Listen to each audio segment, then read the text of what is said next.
네, 이 시간 우리 같이 보겠습니다. 오늘 제2장, 이제 2장으로 들어갑니다. 2장 믿음에 관한 부분입니다. 보시면 사도신경 해설 포함 이렇게 나와 있죠. 이제 믿음에 관한 내용을 얘기하는데 오늘 보면 그 A 믿음과 한 하나님에 대한 믿음으로 이제 시작을 하는데 믿음이 결국은 누구에 대한 믿음, 어떤 대상에 대한 믿음인가에 대한 얘기를 하면서 동시에 그 믿음에 관한 내용들을 잘 정리한 그런 신앙 고백에 대한 부분을 이제 이번 2장에서 함께 다룹니다. 이게 사도신경이죠. 사도신경 해설이라고 하는 부분을 통해서 믿음이 기독교 신앙의 믿음이란 무엇인가에 대한 얘기를 자세히 볼 겁니다. 오늘은 그 믿음과 그 다음에 사도신경에 들어가기에 앞서서 사도신경의 서론에 해당하는 내용을 지금 볼 예정이에요. 그 내용을 우리가 이 시간 함께 보도록 하겠습니다.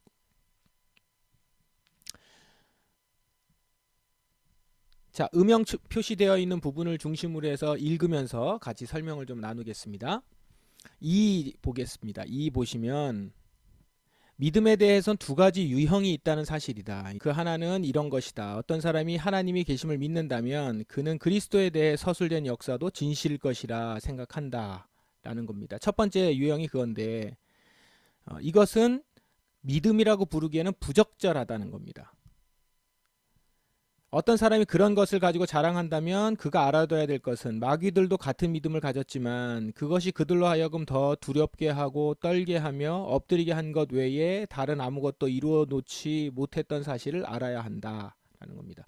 그러니까 지금 이렇게 생각하는 것, 하나님의 계심을 믿고 그리스도에 대해서 서술된 역사, 그게 진실일 것이다 이렇게 생각하는 사람, 그거를 믿음이라고 생각하는 사람은 마귀들도 그런 믿음은 가졌다라는 거죠.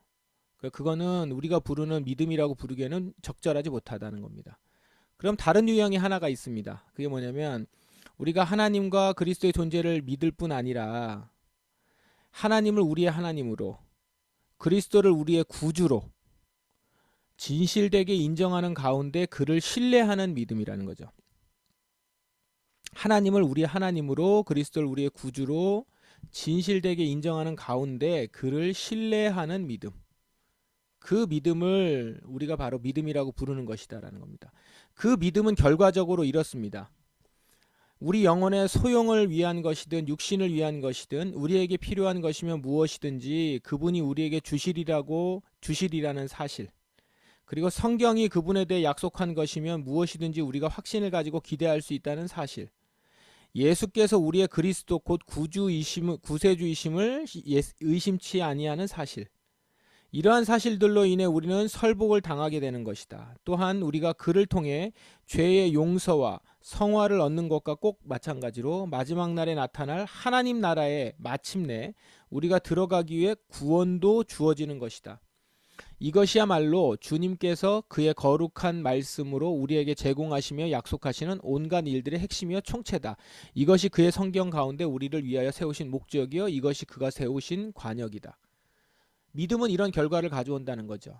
이렇게 믿는 것이지, 마귀는 뭘 믿는 거예요? 그냥 하나님의 존재, 예수 그리스도가 이 역사 가운데 오셨다는 사실, 그냥 그 사실을 믿는 걸 우리 믿음이라고 이야기하지 않는다는 거죠. 믿음은 이러한 결과들을 낳는 그런 것이죠.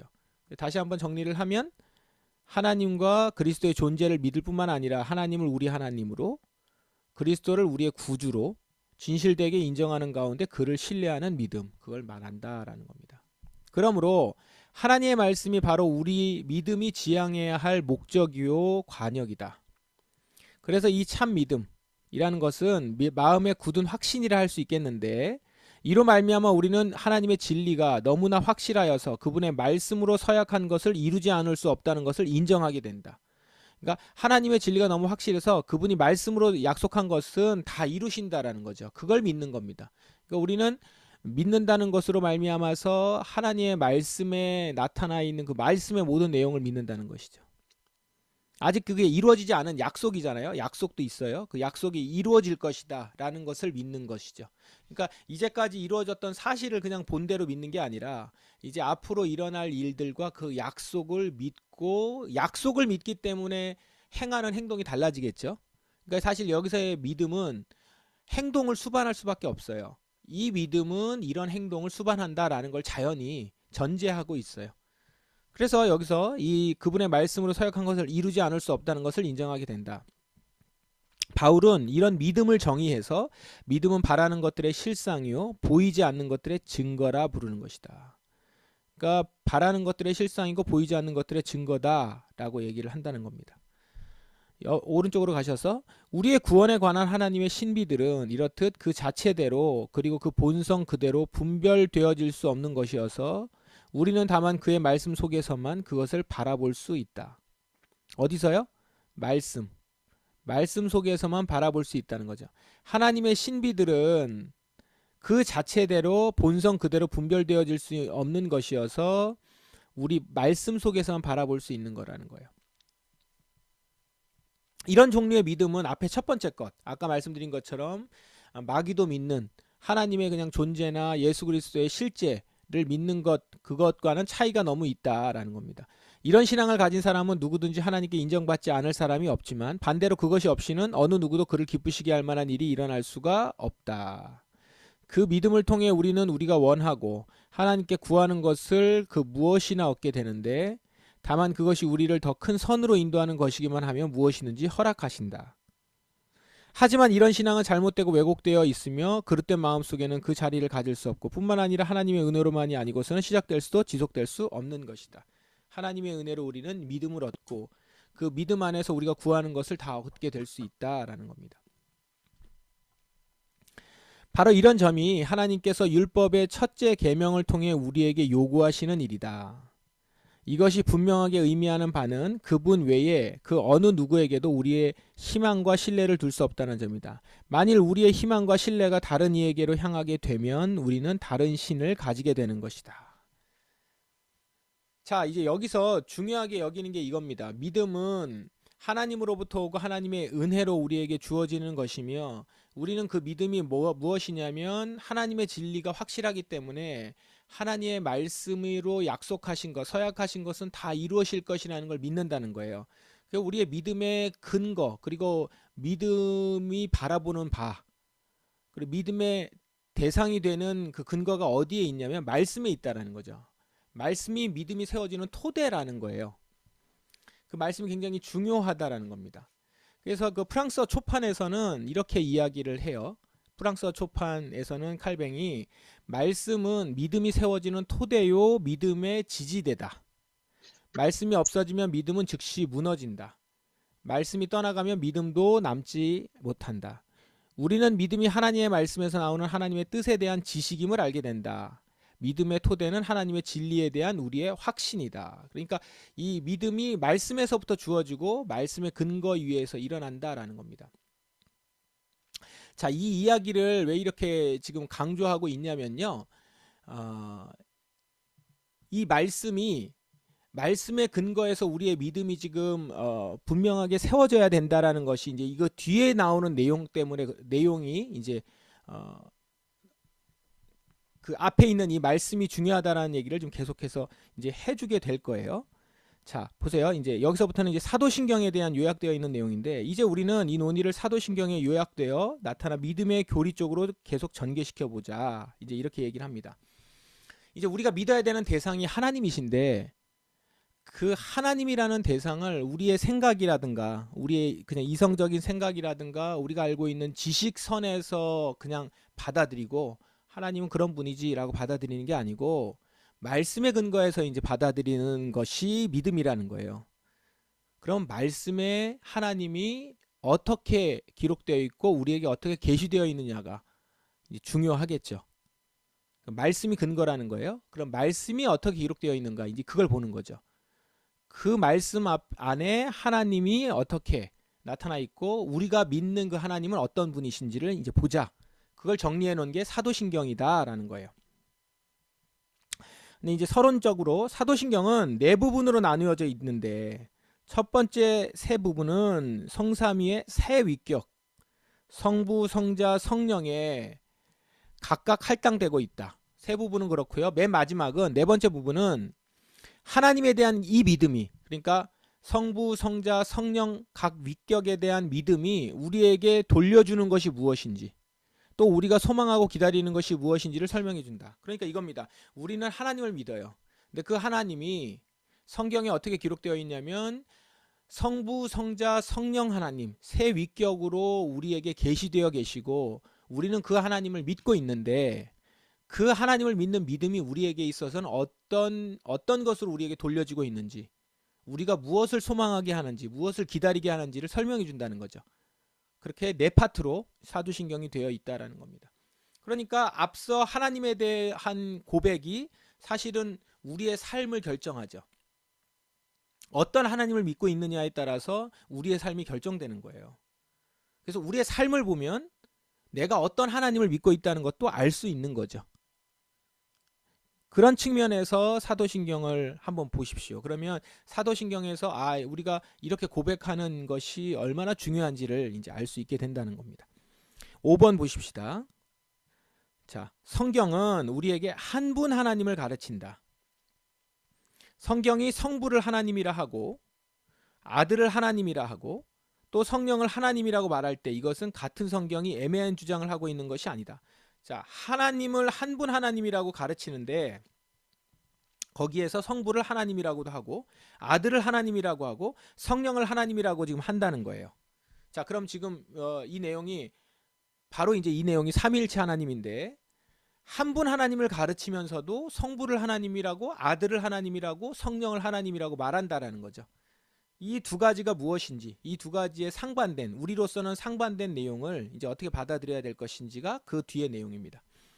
우리는 단 한 가지 증거만 제시하고자 한다. 바울은 하나님과 믿음과 세례 이 세 가지를 긴밀히 연결짓고 있는데 이 하나로부터 다른 것으로 추론해 갈 수 있게 한다. 믿음이란 것이 여기저기를 기웃거리거나 여러 다른 것들을 찾아다니는 것이 아니라 한 분 하나님만을 향한 것이고 그분과 연합하는 것이고 그분과 맺어지는 것이기 때문에 이런 사실로부터 쉽게 생각해낼 수 있는 것은 만일 많은 수의 믿음들이 있다면 하나님도 역시 많이 있어야 하겠다는 것이다. 그러니까 우리의 믿음은 오직 한 분 하나님께만 향하고 있다는 거예요. 한편 세례라는 것도 믿음의 성례니까 마찬가지라는 거예요. 한 분 하나님 외에는 어느 누구에게도 믿음을 고백할 수 없는 것이에요. 우리가 한 믿음으로 세례를 받는 것처럼 우리의 믿음도 한 분 하나님을 신앙하는 것이다. 그러니까 여러분들이 지금 세례를 받았고 여러분이 믿는 믿음은 어디를 향하고 있어요? 한 분 하나님을 향하고 있다는 거예요. 그러니까 지금 우리가 믿는 하나님에 대해서 정리하고 있는 겁니다. 성경이 말하고 있는 믿음의 대상을 얘기하면서 우리가 마땅히 믿고 있어야 되는 하나님이 어떤 분인지, 내가 어떤 하나님을 믿고 있는지를 지금 얘기하고 있는 거예요. 돌아보시는 거죠. 우리 자신도 돌아보 한번 보세요. 그리고 우리 자신을 좀 정리하는 겁니다. 지금 여기서. 자, 여러분이 기억하셔야 될 건 기독교 강요는 성경의 내용을 풀어주고 있는 거예요. 성경을 해설하고 있는 겁니다. 그걸 다른 말로 하면 신학이라고 해요. 지금 신학은 성경의 내용을 정리해서 학문적으로 이성적으로 이야기하는 것이거든요. 그걸 지금 우리에게 보여주고 있다는 걸 기억하시면서 보시면 좋겠습니다.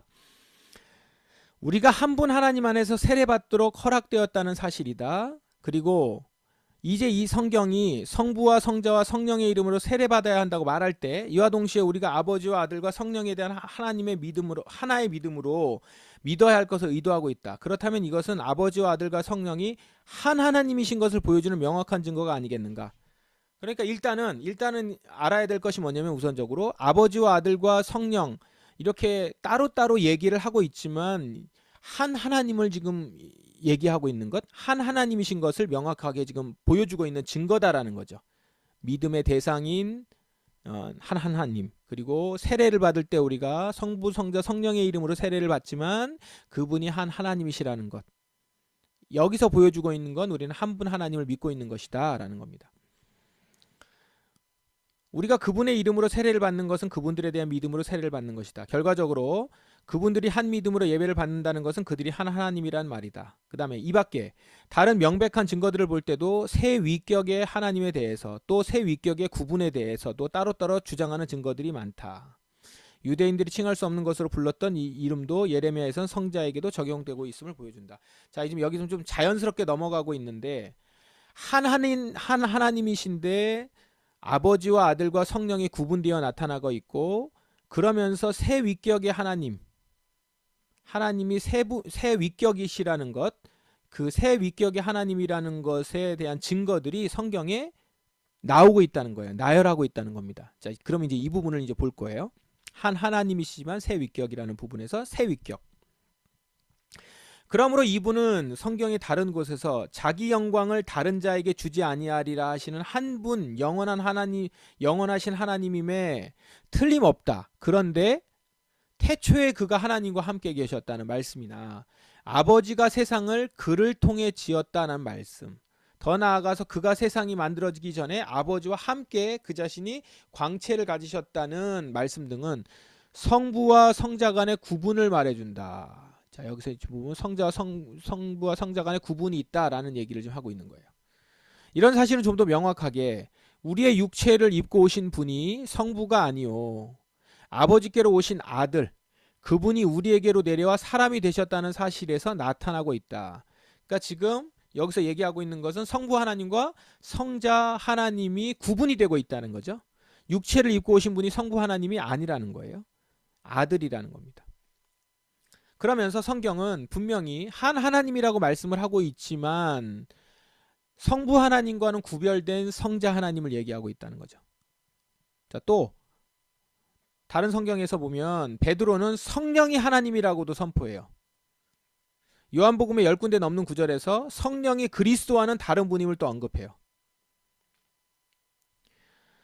여기에서 그는 그리스도의 영과 예수를 죽은 자 가운데 살리시는 영을 구별짓지 않고 언급한다. 아버지와 아들의 영이 하나라면 아버지와 아들은 하나일 수밖에 없기 때문이다. 또 한편 성령 자신이 아버지와 아들과 하나라는 사실도 성립되는데 왜냐하면 아무것도 그 자신의 영과 구별되는 경우는 없기 때문이다. 좀 이제 얘기가 계속 나오지만 여기서 이제 여러분이 기억하셔야 될 건 성령 하나님도 또 성부 하나님과 성자 하나님과도 다른 분으로 언급하고 있다는 것이죠. 밑에 하나님은 영이시란 말을 듣는 것과 꼭 마찬가지로 성령은 하나님의 영이란 말을 또한 듣고 있다. 그러므로 하나님의 전체적인 본질이 영적이라는 사실과 또한 그 같은 본질을 가진 성부와 성자와 성령이 계신다는 사실에 있어서는 아무런 불일치도 존재하지 않는다. 이 두 가지가 같이 간다는 거예요. 전체적인 본질이 영적이라는 것, 하나님은 그 같은 본질을 가지신 성부, 성자, 성령이 계시다는 사실을 가지고 기억해야 된다는 것이죠. 자, 그래서 이제 이 얘기가 앞에 이 얘기는 제가 줄은 안 쳤지만 한번 보십시다.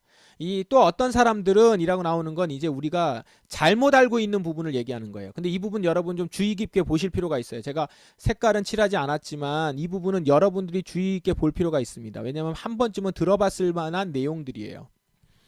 하나님이 어떤 때는 아버지로 어떤 때는 아들로 또 다른 경우에는 성령으로 불려졌다고 하면서 이는 그분이 동시에 강하시면서 선하시고 영광스러우시고 자비로우신 사실을 보아 알 수 있다고 말하는 사람들이 없지 않았다.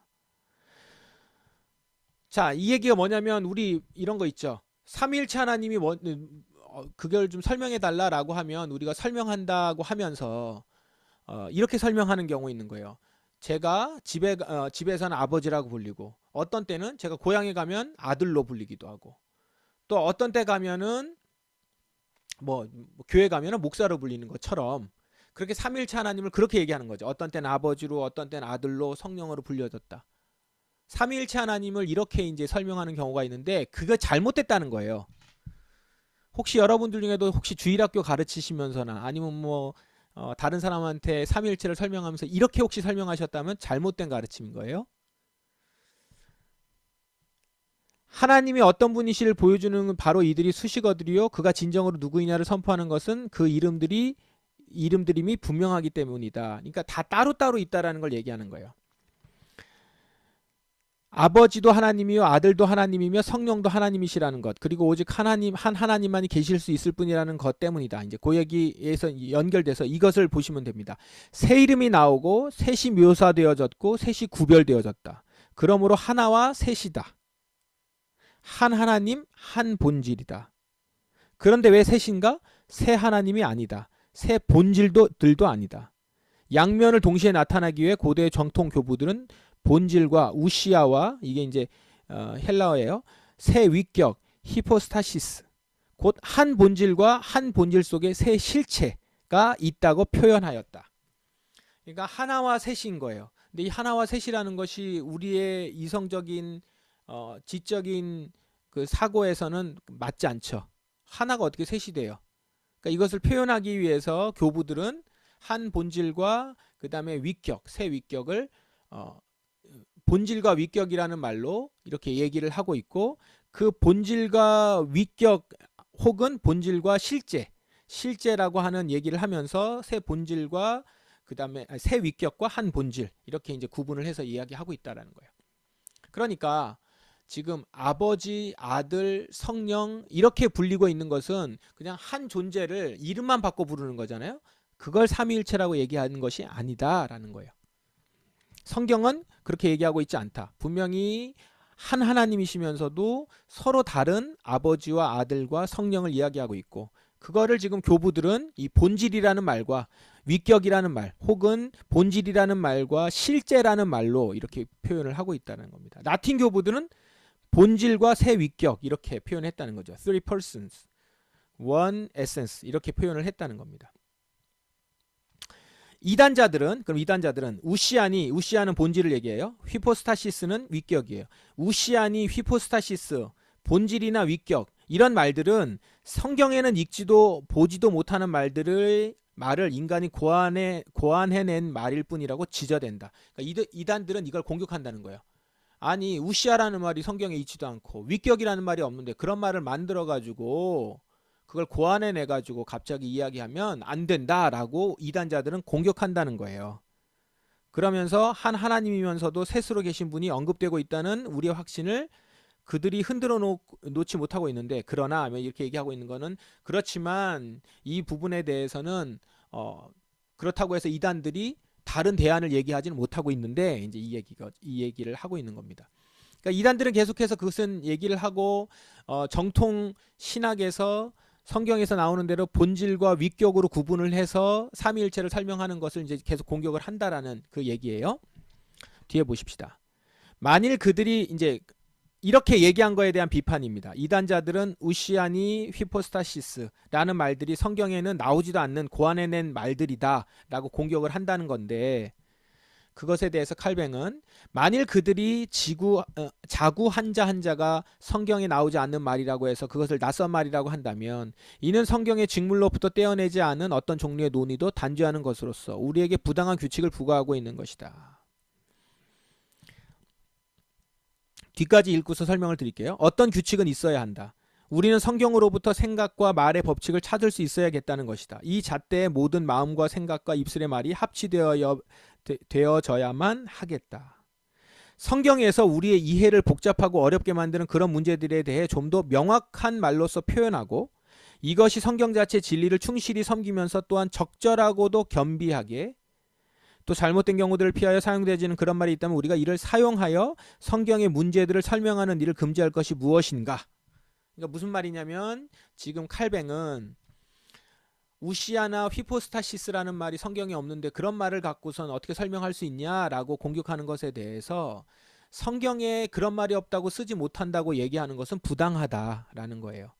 우리는 어떤 것을 하는 거냐면 하나님에 대한 내용을 우리가 막 스스로 고안해내는 게 아니라 성경에 있는 내용을 보다 지금 우리가 이해할 수 있는 언어로 그것을 바꾸려고 하고 말하려고 하고 설명하려고 하는 것은 필요하다라는 것이죠. 성경에 있는 내용 그대로라면, 아까 얘기한 것처럼 이단들이나 잘못 설명하는 것처럼 아버지나 아들이나 이런 식으로 설명하는 거 말고 성경에 있는 그대로의 내용을 설명하기 위해서 때로는 단어를 고안해내기도 하고 다른 단어들을 가지고 와서 얘기할 수도 있다라는 거죠. 그래서 성경 자체 진리를 충실하게 섬기면서도 적절하고 겸비하게 성경의 문제들을 설명하는 일을 금지할 것은 무엇인가? 금지할 수 없다는 거죠. 그런 것도 해야 된다는 거죠. 이게 바로 교리예요.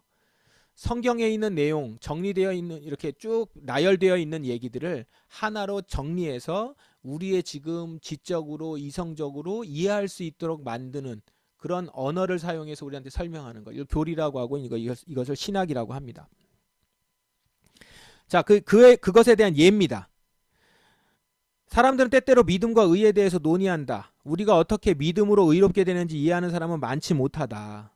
근데 이것에 대해서 그래서 어떻게 설명을 하냐면 우리가 의로운 것이 아니라 믿음으로 그리스도의 의를 얻기만 하면 전가에 의해 의롭다고 여김을 받는다는 이 사실이 이렇게 간단하고 복잡스럽지 않은 문제가 되는 것이다. 여기에 보면 이 전가라는 말을 씀으로 인해서 전가라는 말로 설명을 하는 거죠. 우리가 어떻게 의롭게 됐는지. 그러면 이해가 쉽죠. 물론 이 전가라는 말을 가지고 우리의 의롭게 되는 것을 완전하게 다 설명할 수는 있는 건 아니에요. 언어의 한계가 있기 때문에. 그렇지만 성경에 있는 내용을 위배하지 않고 충분히 설명할 수 있는 내용이라는 거죠. 이 전가라는 말이.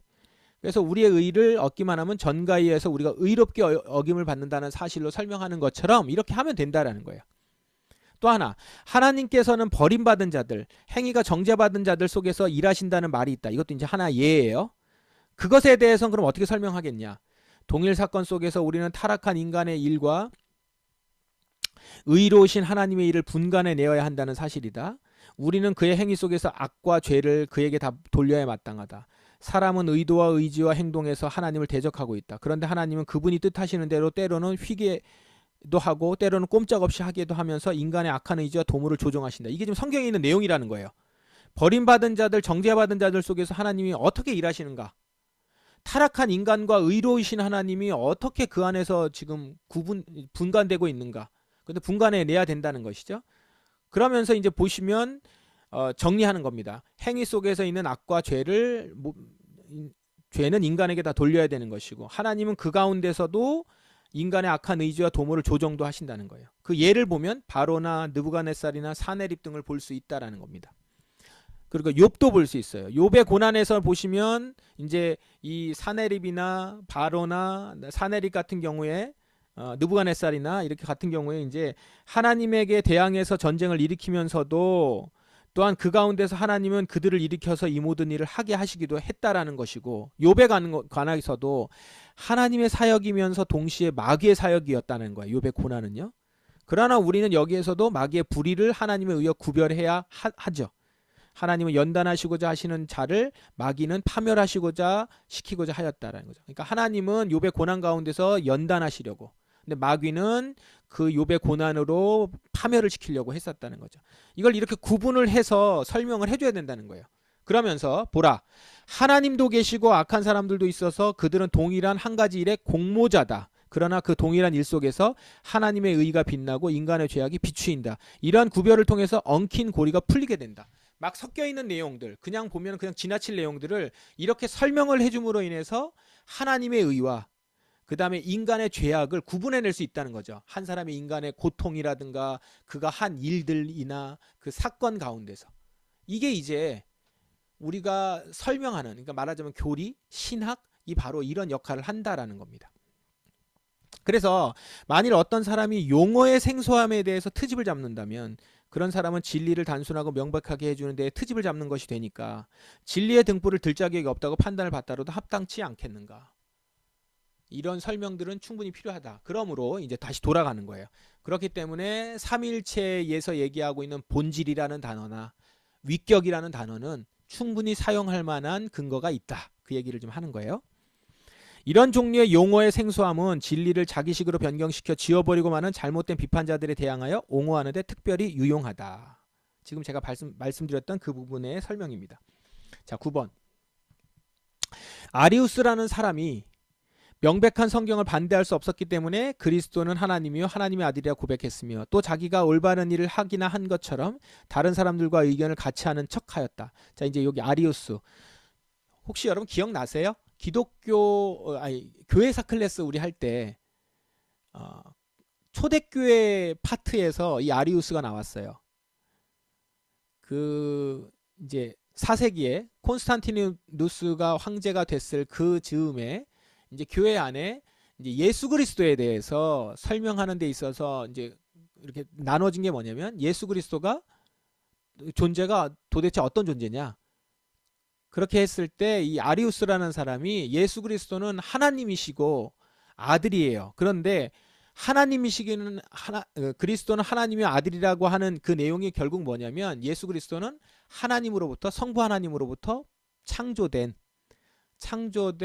우리 피조물하고는 좀 달라요. 우리랑은 다르지만 그러나 창조된 존재다라고 아리우스가 얘기를 했어요. 지금 그 얘기를 하는 겁니다. 이거에 비해서 이제 아타나시우스 기억하세요? 아타나시우스가 이제 우리 정통 교리를 이야기했죠. 지금 칼뱅은 그 아타나시우스의 주장을 지금 계속 더 변증하고 있는 거고요. 아리우스가 이단으로 얘기했던 부분들을 지금 설명을 하면서 얘기하고 있는 겁니다.